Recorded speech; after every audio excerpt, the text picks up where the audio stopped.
So cremation has got a huge environmental impact. There is, when you think about it, it's we talk about mercury abatement. So you look at things like that. Look at the emissions. Look at the coffins that we burn.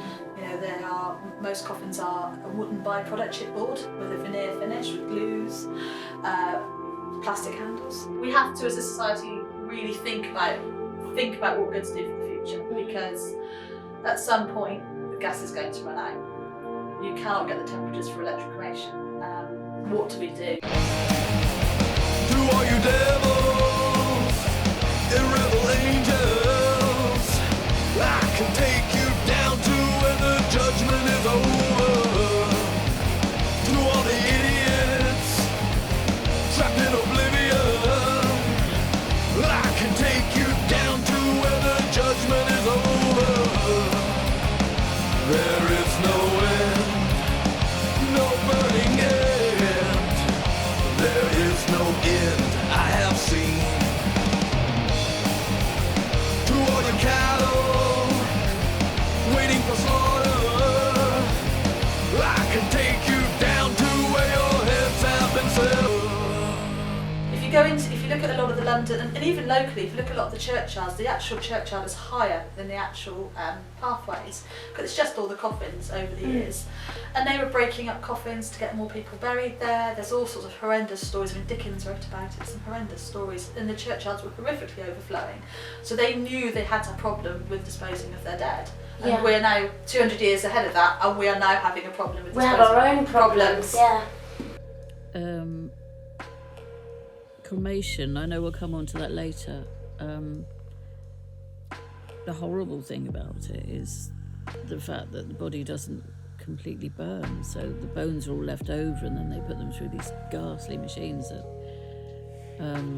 like twig strippers or crunchers, and they all like splinter up, and then they reburn them, and the whole process is really quite vile. It's kind of like what you would do with rubbish, you know. I know both my parents were cremated, but it wouldn't have been my first choice. I would much have preferred to have buried. An environmental funeral, an environmental transcendence. Well, no, not an environmental transcendence, because the transcendence is the idea of the consciousness going somewhere, which we don't know. We have no idea.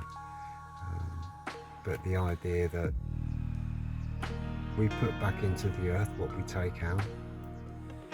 Number one, that we shouldn't take out more than what we should. And number two, that whatever we do take out, we put back into the ground. Whether that be the ground, or whether that be water, or whether that be space, I don't know. For me, fire, air and water has got meaning. So maybe our bodies should go back to fire, air and water somehow. I'm not suggesting that cut off your head, cut off the torso, cut off your leg and put a little bit of here, burn one, drown another, and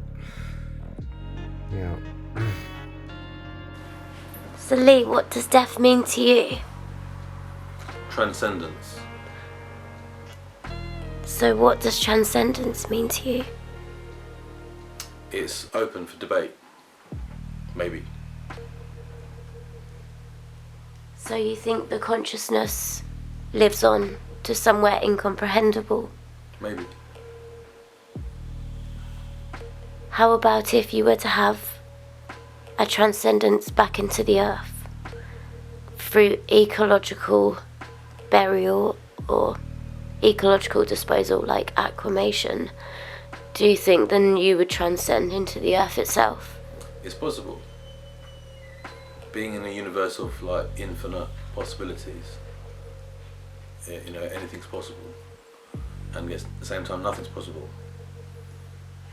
It's like the in and the out, and the dark and the light. Yeah, like the inside and the outside. It's like Schrodinger's cat. Being, until you open the box, you don't know if the cat's alive or dead. Could be both. I like the idea of having burial grounds where people can be buried vertically, like an oak forest or something. So every time you're buried vertically in the ground with a tree, So you all become a forest, you know, and the tree becomes your headstone and somewhere for people to go and talk to you and hug you and things. I think art is important, very important, so we do have time to go and contemplate and immerse ourselves in the atmosphere of death in order that we think about it properly. And I think art has got a very profound manner of helping us to do that. And I think everybody's way of thinking about it will be different. Everybody will want something different. Some people may like skulls and crossbones to think about it. Some may like other imagery. Personally, I like the imagery of a falling leaf from a tree. I think it's very profound. I think it's profound in the sense that life is transient. There's beauty in death as well, and also that it's the type of ashes to ashes type of idea that the tree was created from the ground, the leaf was created from the ground, and the sun and the air, and it falls back to that, it falls back to the ground, and it turns back into dust. The trees are very strong, like, so they're deep rooted in not necessarily love, but they're deep rooted. For that tree to stand, it can't be brittle. It has to be able to bend in the wind. So it's like maybe we need to be quite supple in life, but we have to have deep roots in love, deep connection, and then we can reach to the heavens or whatever, or paradise or whatever you believe in. Well, I photographed both my parents, not together, obviously they didn't die together, but 7 years, 8 years, probably 10 actually between.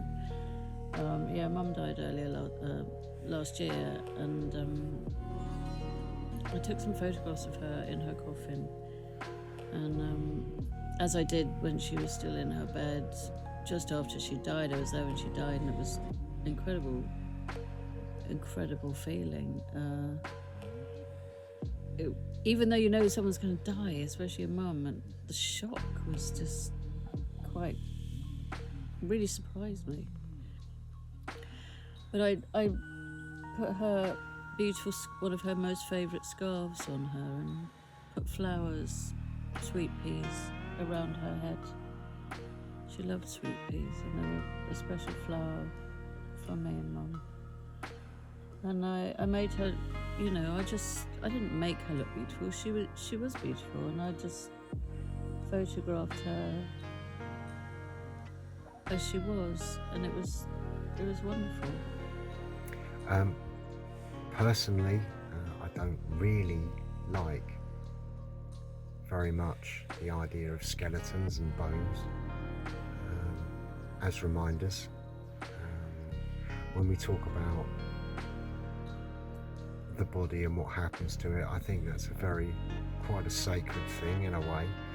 I mean, I'm not saying we should be buried with coffins and expensive things and taking up too much of the planet's resources in order to do that, but I think something should be dead and then left. I'm not quite sure why we look at everything so sacred in terms of churches and burials and graveyards, and yet we go on to ancient tombs and don't have a second thought about digging them all up and presenting sarcophagi in museums and things like that. It just doesn't make sense to me. I think we should be left alone and left to memory. I also find skeletons just absolutely incredibly beautiful, and often wish there's this fantastic practice called scrimshaw, which my brother, because I've always drawn on bones and you know, sheep bones and skulls and things. I really love the idea of drawing on bones or writing on bones. I'd love to write on my own. I'd love to be able to do that. I don't know how that would ever be possible, but I love the idea of doing that.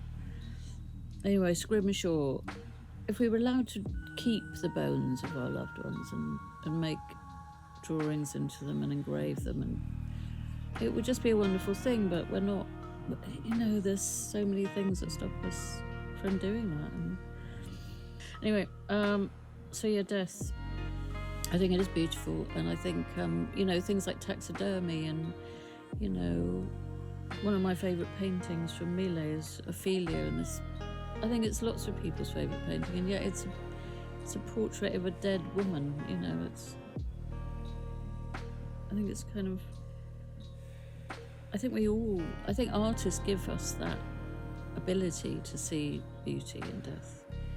I don't think we probably would in so many other ways.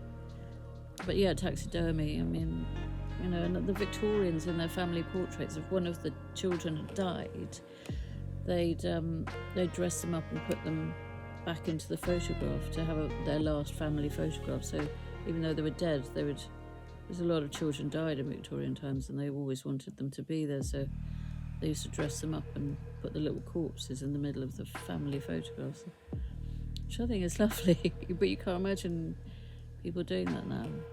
There's one aspect of it which I think I haven't covered, and that is what should happen when we die, and I think that's very important for the descendants, the relatives and the people we leave behind, and I think that's very important for, as we go into our tombs and think about death, we should think about that type of thing. Who is left behind, how we should be remembered, and not live our lives in order to be remembered in a good way, but live our lives in order to be unique, in order that we're known about to the people that are left behind, so they have some type of imagery to remind us. Our eventual death makes us think about how we live our lives. The difference is that religion is saying, if you don't live your life like this, you're not going to have a very nice afterlife. Whereas in many other philosophies, they agree that they don't know. Buddhism doesn't know. The Stoics didn't know.